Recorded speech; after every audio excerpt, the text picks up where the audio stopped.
സംസ്ഥാനത്ത് ഇന്ന് അതിതീവ്ര മഴ മുന്നറിയിപ്പ് തുടരും. പത്തനംതിട്ട, ഇടുക്കി ജില്ലകളിൽ റെഡ് അലർട്ടും, കാസർഗോഡ്, കണ്ണൂർ, കോഴിക്കോട്, വയനാട് ഒഴികെയുള്ള 8 ജില്ലകളിൽ ഓറഞ്ച് അലർട്ടും തുടരുകയാണ്. നിലവിൽ ബംഗാൾ ഉൾക്കടലിന് മുകളിൽ ന്യൂനമർദ്ദം രൂപപ്പെട്ടതോടെ കാലവർഷം നേരത്തെ എത്താൻ സാധ്യതയുണ്ടെന്ന് കേന്ദ്ര കാലാവസ്ഥാ വകുപ്പ് അറിയിച്ചു. സംസ്ഥാനത്ത് അതിതീവ്ര മഴ മുന്നറിയിപ്പുണ്ടെങ്കിലും മിതമായ മഴയാണ് ഇതുവരെ ലഭിച്ചത്.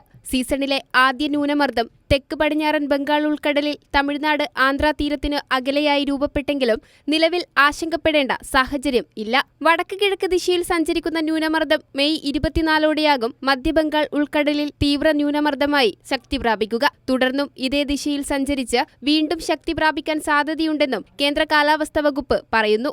ഇതോടെ കേരളത്തിൽ കാലവർഷം നേരത്തെ എത്തുമെന്ന വിലയിരുത്തലിലാണ് കാലാവസ്ഥാ നിരീക്ഷണ കേന്ദ്രം. തെക്കൻ തമിഴ്നാട് തീരങ്ങളിൽ 2 ചക്രവാത ചുഴിയും തെക്കൻ തമിഴ്നാട് തീരം വരെ ന്യൂനമർദ്ദപാത്തിയും നിലനിൽക്കുന്നുണ്ട്. ഈ സാഹചര്യത്തിൽ ഇടിമിന്നലോട് കൂടിയ മിതമായ മഴയ്ക്കാണ് സാധ്യത. മണിക്കൂറിൽ 40 കിലോമീറ്റർ വരെ വേഗതയിൽ വീശിയേക്കാവുന്ന കാറ്റിനും സാധ്യതയുള്ളതിനാൽ പൊതുജനങ്ങൾ അതീവ ജാഗ്രത പാലിക്കണമെന്ന് കേന്ദ്ര കാലാവസ്ഥാ വകുപ്പ് മുന്നറിയിപ്പ് നൽകി. മത്സ്യബന്ധന വിലക്കും വിനോദസഞ്ചാര കേന്ദ്രങ്ങളിലേക്കുള്ള യാത്രാവിലക്കും തുടരുകയാണ്. മലയോര മേഖലകളിൽ രാത്രിയാത്ര നടത്തരുതെന്നും നിർദ്ദേശമുണ്ട്. കൈരളി ന്യൂസ്, തിരുവനന്തപുരം.